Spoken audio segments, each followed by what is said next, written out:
Hey folks, Inclusive Mall Designs here, and this is part 4 of the Meng 135th scale Leopard 1A3 C1 tank build. So it's been a while since we've looked at this build, but I have been working on the diorama portion of this build, I guess you can say, which we'll get into in a minute. But as far as the tank goes, I haven't touched it, just because I've been waiting for my book to come in, which it did come in. I actually had to order it from someone else, just because the person I originally ordered it from it never showed up, so I had to deal with that. But anyway, the second person I ordered it from did come through, and there it is.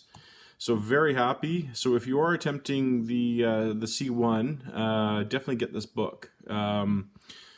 It is well worth it as far as like all the pictures go and stuff of the tank, right? So that's what I was waiting for, just because there's not very many pictures of the Canadian C1 on the internet for some reason. I just couldn't find any. Of course, they have some, museum pictures, I suppose, you can look at, but never of it in action. And that's what I wanted. I wanted in action pictures, because that's where, when you build the models, that's what you want, right? You want in action pictures. And because we're doing a model of the tank in Germany in the 90s, or early 90s, late 80s, around that time era. That's what I want. I want the nitty-gritty pictures right there. So this book is definitely going to help. So now we can continue on with the tank build itself, right? So, we're going to start seeing more of these videos coming out. But let's have a look here at the diorama at what I've done since then.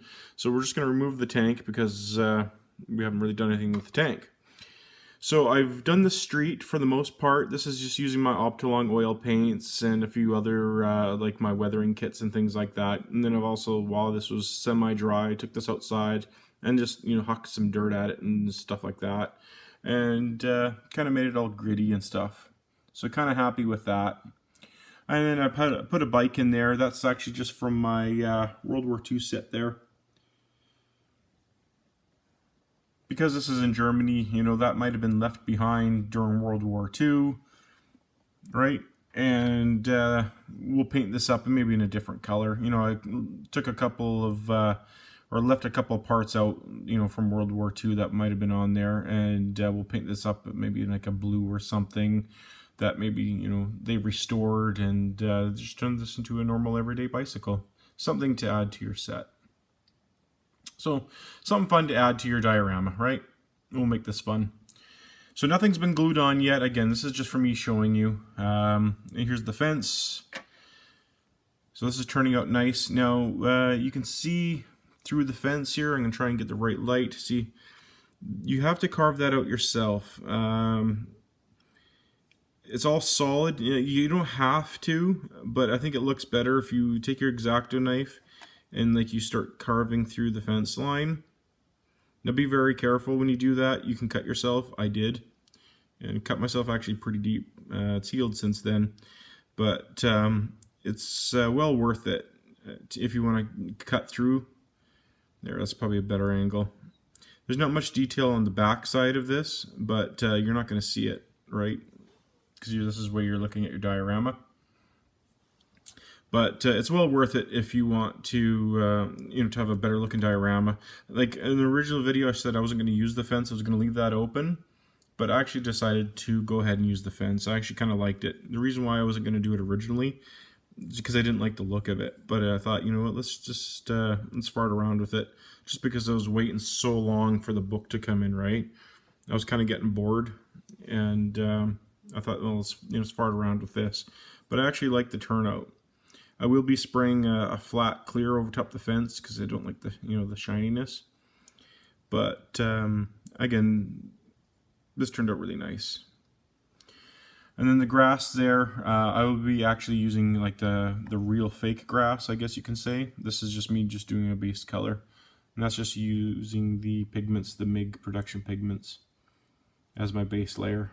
And then of course in the last video, if you've been following, I have the big tree, whatever we'll be throwing down there.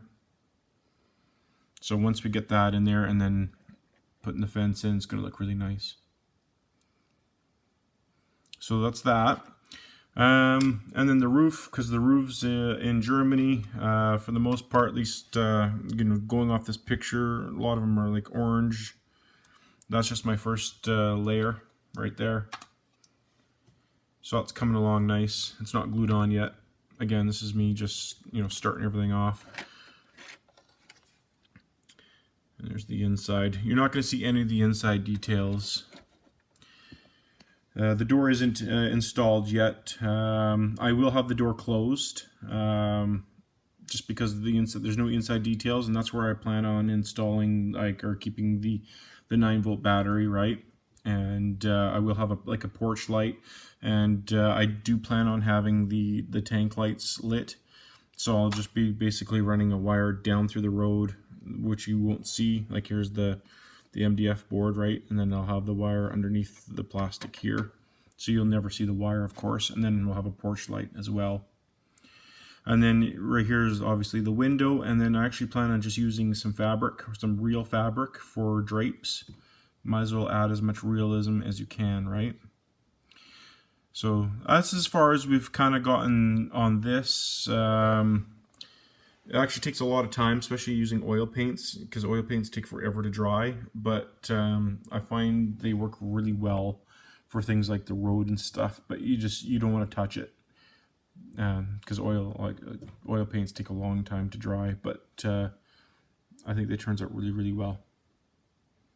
So now that obviously I got my book, we are going to see progress on the C1 tank finally.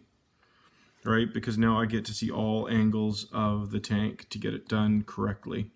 So this is going to be a lot of fun to do. So there we go. So there's an update on my Canadian C1 tank build. The diorama is going to come along nicely now as well. We're going to be building these together because we're obviously so far along on the diorama at this point. So there we go. There's an update on this build as well. So thanks so much for watching. Please like, share, and subscribe. And I look forward to your comments on this. So thanks so much. Bye.